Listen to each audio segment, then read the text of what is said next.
नमस्कार, स्वागत है आपका हमारे इस YouTube चैनल पर। मैं मुनमुन श्रीवास्तव आपका हार्दिक अभिनंदन करता हूं। जैसा कि कैंपस ऑफ ओपन लर्निंग ने कल एक पोस्टर जारी किया था और उस पोस्टर के मुताबिक आपको रिसर्च मेथोडोलॉजी के ऊपर एक फ़ोन इन कार्यक्रम रखा गया था और इसमें जो आए थे एक्सपर्ट थे प्रोफेसर एच.के. डांगी, जो कि डिपार्टमेंट ऑफ कॉमर्स से हैं, बहुत सीनियर प्रोफेसर हैं और इस विषय में महारत हासिल की हुई है उन्होंने। और बच्चों को बहुत ही प्यार से उन्होंने उनके सवालों का जवाब दिया और आप देख भी रहे हैं स्क्रीन पर प्रोफेसर डांगी मौजूद हैं और उनसे पहला सवाल सर यही जानेंगे कि आज जो फ़ोन इन कार्यक्रम में किस तरह के सवाल बच्चों ने पूछे। स्वागत है हमारे चैनल पर। धन्यवाद मुनमुन जी।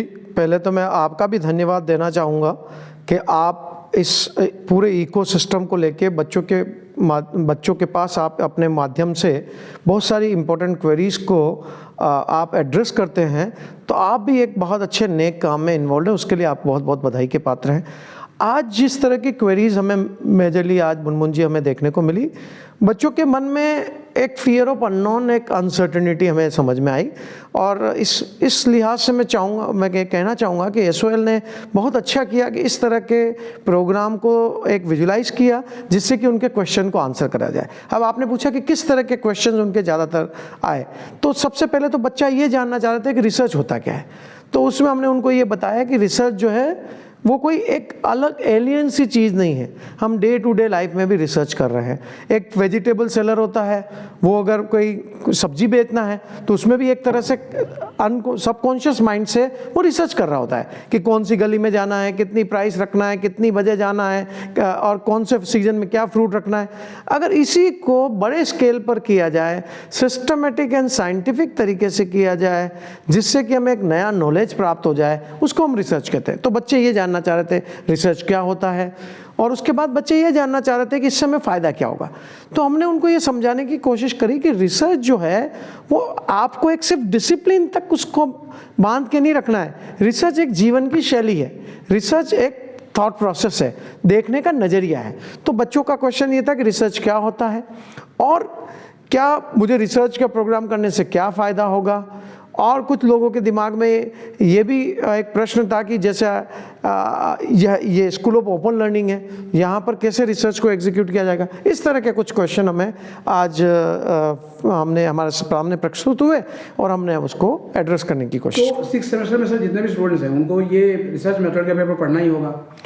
अगर उनको 7th सेमेस्टर में रिसर्च मेथोडोलॉजी में अगर अपनी डिग्री को कंटिन्यू करना है, राइट, तो ये पढ़ना होगा ही। नैरेटिव गलत है मेरे ख्याल से। इसको ये समझने की ज़रूरत है कि आप एक रिसर्च की डिग्री करना चाहते हैं तो अगर आप किसी युद्ध के लिए जाना चाह रहे हो तो आप अपनी पूरी लॉजिस्टिक तैयार करके जाएंगे ना, सारे हथियार, सारे आर्म्स, एमिनेशन, लॉजिस्टिक सब तैयार करके जाएंगे।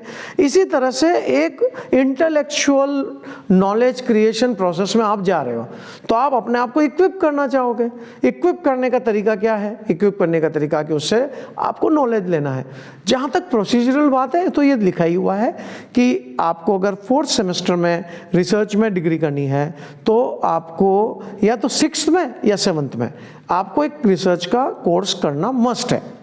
और मुझे लगता है ये लॉजिकल भी है, मस्ट ना भी हो अदरवाइज भी लॉजिकल है। बिना रिसर्च की टर्मिनोलॉजी जाने हुए, बिना रिसर्च का प्रोसेस जाने हुए आप कैसे रिसर्च करेंगे, तो उस लिहाज से ये ज़रूरी है। सर सोल के कई स्टूडेंट्स भी मिलते रहते हैं और वो कहते भी हैं कि 4th ईयर करने का क्या फ़ायदा हमें होगा।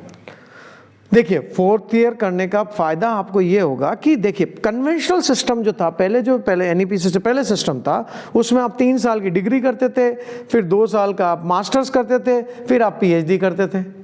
और मान लिया जाए कि आपका पर्पज़ ही पीएचडी करने का है या आपका पीजी करने का है या आप किसी रिसर्च के फील्ड में जाना चाहते हैं, तो उस साइकिल को स्क्वीज कर दिया गया। अब क्या हो गया कि 12वीं पास करके आए आप, उसके बाद 4 साल की डिग्री करी, रिसर्च में मेजर करा और उसके बाद आप सीधा पीएचडी में एडमिशन ले सकते हैं, जो भी क्राइटेरिया यूनिवर्सिटी ने निर्धारित किए हैं, यूजीसी ने टाइम टू टाइम जो करा है। तो आपका साइकिल टाइम कम हो गया। जो यंग बच्चा है, जिसमें आइडिया फ्रेश है, जिसमें एनर्जी है, एंथुसियास्टिक है, वो अपना ग्रेजुएशन के बाद भी सीधा पीएचडी कर सकता है या ग्रेजुएशन के बाद 1 साल की अपना पीजी करे और अपना पीएचडी कर सकता है। तो ये फ़ायदा है सर। सोल के जो स्टूडेंट अभी 6th सेमेस्टर में हैं, आपने ज़्यादातर आज उन्हीं बच्चों को एड्रेस किया, तो इनको सर क्या आप एडवाइस करेंगे? मैं ये एडवाइस करूँगा कि अगर जो तो आपका थॉट प्रोसेस ये बन रहा है कि आपको रिसर्च या उससे रिलेटेड फील्ड में जाना है। मैं बार बार रिलेटेड फील्ड इसलिए कह रहा हूँ कि इस SOL के बच्चे सिर्फ ऐसा नहीं है कि PhD ही करना चाहते हैं या रिसर्च प्रोग्राम ही करना चाहते हैं। मैं कोई भी कंपनी में काम करना चाहता हूँ और अगर मेरे साथ में रिसर्च स्किल है, अगर मैं किसी सॉफ्टवेयर को जानता हूँ, मैं AI टूल्स को जानता हूँ, मैं रिपोर्ट बनाने में माहिर हूँ, मैं प्रेजेंटेशन करने में माहिर हूँ, तो ये मुझे हेल्प करेगा। पर अगर आपका थॉट प्रोसेस बड़ा क्लियर है कि आप बिजनेस डेवलपमेंट साइड में जाना चाहते हैं या किसी और साइड में जाना चाहते हैं, तो ऑब्वियसली आप ये भी सोच सकते हैं, because the good part with the NEP is, अच्छी बात यह है कि आप वापस आ भी सकते हैं। आप अगर एग्जिट कर भी गए, आपको 1 साल बाद लगा नहीं वो बड़ा अच्छा प्रोग्राम है, लेट मी गो बैक, तो वो भी है। बट अगर एक फ्लो में चीज़ चल रही है, आपकी फाइनेंशियल कंडीशन अगर परमिट करती है, आपका इंटरेस्ट है, तो कंटिन्यू करें। और अगर कोई एक्सटर्नल फैक्टर ऐसे हैं जिसकी वजह से आप नहीं कंटिन्यू कर पा रहे हैं, आपको इमीडिएट जॉब की ज़रूरत है, आपकी परिस्थिति ऐसी है, तो आप जॉब कर लीजिए, फिर आप वापस यहाँ आ जाइए, या आप अपना उसी हिसाब से करियर को आप प्लान कर लीजिए। सर, SOL में जो है अधिकतर स्टूडेंट्स हिंदी मीडियम से होते हैं, मीडियम बड़ा इशू है, तो ये जो सब्जेक्ट है इसमें हिंदी मीडियम में मटेरियल मिलेगा? बिल्कुल। और माध्यम भाषा तो एक सोर्स है लोगों तक पहुंचने का। हमारे ऋषि मुनि ने भी तो रिसर्च करी है। क्या उस समय तो कोई भाषा को भी ऐसा चैलेंज नहीं था?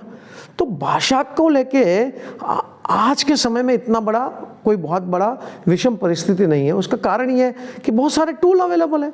आजकल हर यूट्यूब वीडियो के नीचे, हर दूसरे वीडियो के नीचे आजकल सबटाइटल लिखा होता है, ट्रांसलेशन लिखा होता है। बहुत सारी पुस्तकें हैं मार्केट में जो हिंदी में लिखी हुई है, आप लैंग्वेज ट्रांसलेट करके पढ़ सकते हैं। तो मेरे ख्याल से कोई एक बहुत बड़ी समस्या नहीं होनी चाहिए।